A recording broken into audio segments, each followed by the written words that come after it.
Hey, how are we doing today? Welcome back to the channel. Thank you for choosing this video. And this video, we're gonna be talking about should you buy the PlayStation Pro or should you not? This is a honest video, from trying it out, the pros and its cons. You know, I don't want to try to be influenced by anybody else. I'm gonna give you guys the best and most honest um review of it, and at the end I'm gonna also give you if you should buy it and you should not. But if you really want to know the short answer, in my opinion, I would say it would be yes and no. Wait. Don't kill me, but um you know the PlayStation Pro is a great piece of work, and as every other console, it had its pros and its cons. No machine is actually perfect. You know, I just want to mention, its features. Um, and like I said, at the end of the video, I will tell you if it's for you or not. At the end of the day, I feel like decisions like that, it's for the individual. You kind of have to like weigh it out. But without further ado, let's address the elephant in the rooms. Excuse me. um for starters, one of the great things about the PlayStation Pro uh would be the graphics. Despite of what everybody else will tell you about the graphics, they're not really noticeable, or they're not great, or they're not ahead of the PlayStation Pro. If you are a person who has a good eye, you don't really have to. I feel like you don't really have to put the graphics right next to each other. You would kind of be able to tell. Now for the most people, I'm not gonna call you guys regular people. I don't think nobody's regular, but for most people that probably wouldn't really pay attention or anything like that, you probably wouldn't notice. So, despite what everybody else said, it is a big improvement. Uh, well, another pro, like we said, is performance. The ray tracing on the system is great. It really does justice. Um, but you know, if you are a person who just like to have the latest and greatest, I feel like, yeah, go ahead, buy yourself a PS5 Pro, even if you have a PS5 already. If you're like one of those persons who just want to have the best gear and you have the money to spend, because I do gotta say, you know $700 is not a cheap price for a console. Even though I understand that, you probably spend more than that if you are buying, upgraded memory. You pull 4 TB or 2 TB, you're probably gonna be spending, uh, you know, roughly the same amount of price if you do it to your PlayStation 5. Now, you do have to take into account that also the graphics on this PlayStation is, you know, pretty, it is about 30% more than a regular PlayStation. So, um, I guess that's where the 200 extra dollars are coming from, which is understandable. It's not for everybody, like I said. Um, if you have a regular PlayStation, I would say just keep your PlayStation.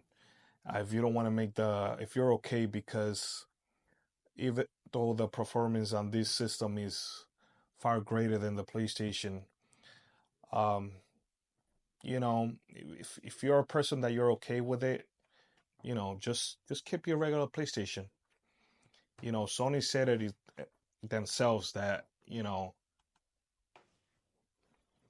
PlayStation is still a great system, but if you want to have the newest toy, the shiny toy, then yeah, by all means, go ahead and upgrade.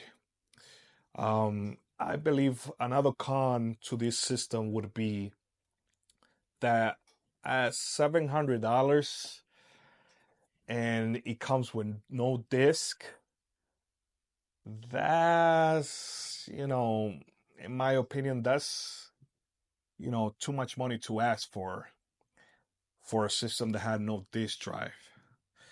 Um, and the occasion of that, I mean, it might be a secret for you, it might not be a secret for you, but when PlayStation or Sony sells a system, it is no secret for a lot of people that they sell it at a loss, you know. And with the PlayStation 5, you know, just basically the graphic card that it comes in and all the gear, they're selling the system at a loss. It is Most people know that where they make their money back is when they sell you the PlayStation Plus. That's what they make their money back. They really not making any money on any of these systems. That's why I believe the perfect price for this would be somewhere around maybe $50 more. I know it's crazy, or maybe $100 more, because even though they're still making they're still at a loss, selling it $700, believe it or not. I believe that most people in America don't want to spend 700. I know everybody was going crazy when the PlayStation 5 came out back in 2020 and they were paying $1,000, but I believe that was like a dark era that everybody was kind of like going through, and people had a lot of money in their pockets, and people didn't know what to do with it, so people were just sitting down, bored at home, and they have this money that they didn't know what to do with it, so they just went and gave some scalpers, you know, $1,000, $2,000 for a PlayStation that should have never been, you know, uh, that expensive. No problems, for the people that are trying to get their money and hustle their money, but that was just like a dark, crazy era, which it ain't happening anymore. I don't know if PlayStation saw that and kind of was like thought to themselves like, if we put a Pro system and sell it for $700, which is really $750 depending on where you live, with the taxes.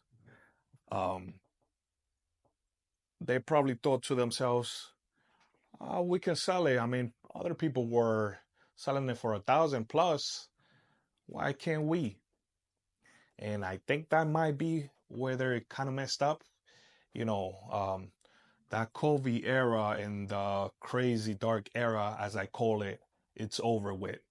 I don't think, people have gotten a little bit wiser and think like, listen, I don't really want to spend that kind of money unless, you're one of those who just want to have it, you know.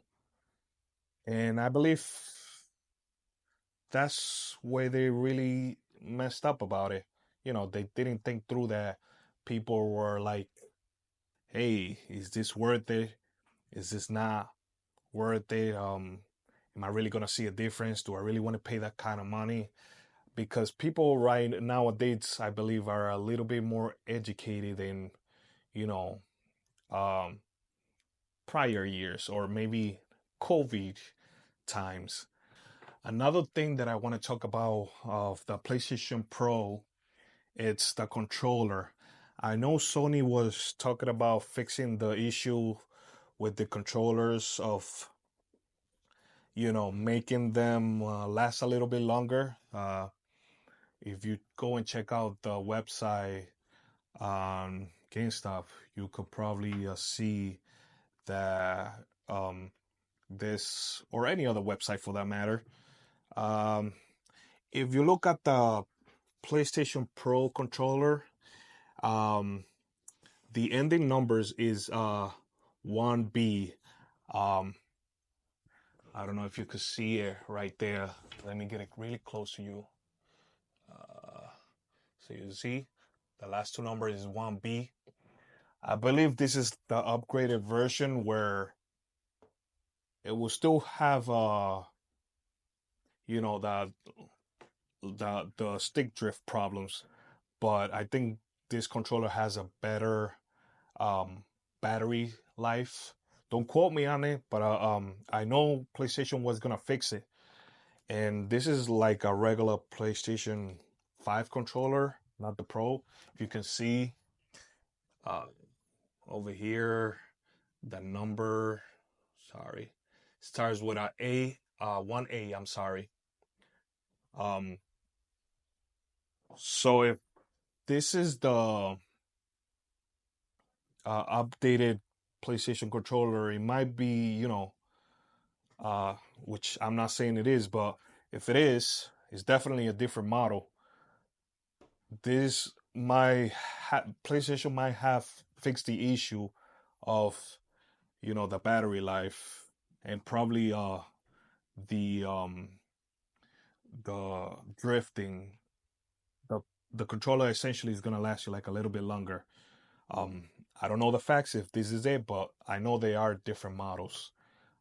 Just wanted to point that out for you guys there. So should you buy this system? Honestly, I want to hear from you guys. Why don't you drop me a comment? Are you gonna buy it? Are you not gonna be buying it? I'm really interested to see what you guys think. If this is the system for you, because my honest opinion is that if you have a regular PS5 and you don't want to spend the money, don't do it, because your PS5 is just fine. Now, if you want the new shiny toy, like I said, then by all means grab it. Don't listen to anybody that says it's not worth it or the graphics is the same, because in all due honesty, I had it for a while, and I can definitely tell you there is a difference. You're not gonna waste your money if you do end up buying it. Don't feel bad. Don't get influenced by anybody else, because at the end of the day, it's your money. But yeah, I would love to hear from you guys. Please leave me some comments, because I would like to hear different ideas. Everybody has a different perspective of everything.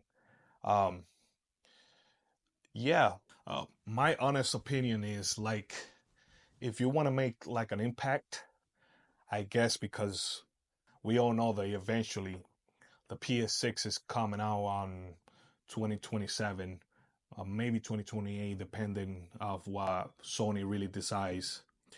One thing that we can do as a community is, I believe that, like I said before, it might sound crazy, but maybe if they would have come out with this system at a price of $599 or $550,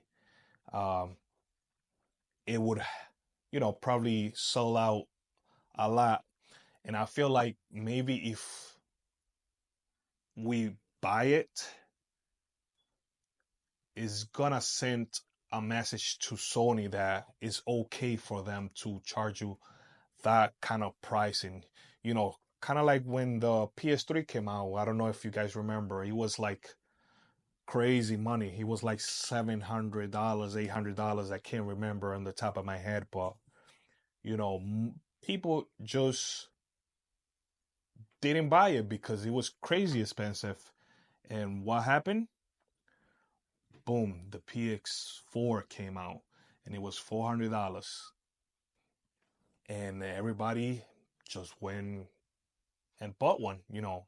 Everybody that probably didn't get into the PlayStation 3 era, they went out and got back into PlayStation. What I'm trying to say with this is like we are the people that send a message out. If we tell PlayStation it's okay to spend that kind of money, then they're gonna just keep on putting these price tags on these systems. And to be honest, like I said, we all know that these systems they sell it at a loss and they get back their money selling those subscriptions, you know, selling those gadgets like the headphones and stuff like that. Which is okay. I'm okay with it. Um, Me personally, obviously I already bought it, so I'm gonna keep it. But for you, if you don't want the PlayStation 6 to come out with a price tag of $1,000, send them a message. You know, if you have a PlayStation 5, just keep your PlayStation 5.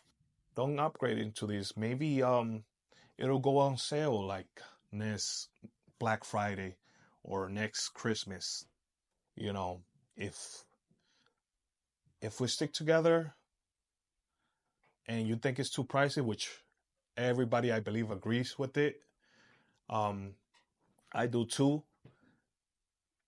You know, just wait, see if they put it up on sale. Maybe $5.99 or $549.99. You know, but yeah, let's wrap this up. That was my honest review and thoughts, mostly, of what I think about if you should buy the PS5 Pro or not. Remember, only you could decide. I gave you my point of views. You might have some other ones, which are great, you know. But I want to hear it, like I said, in the comments below. Um, all the thoughts you can think of. Are you gonna grab it? Are you not? Are you just gonna wait for the PS6? Because that's another thought. Um, we pretty much only have about 2-3 years of lifespan. You know, if you want to think it that way, why go with the PS4 Pro if you're only gonna get to enjoy it 2 to 3 years? Why not wait for the PS6? Look at what happened with the PS4 Pro. It came out and then this came out. You know, it didn't have like a long expectancy of life. You didn't get to really enjoy it, even though there's people that still play in it and it's a great system. But I'd rather just wait for the next gen personally. Um, but yeah, thank you for watching and thank you for joining me. I would greatly appreciate if you hit a like and subscribe. I'm really trying to grow as a channel. Um, Thank you very much and see you in the next one. Don't forget to like and subscribe, like I said. Peace.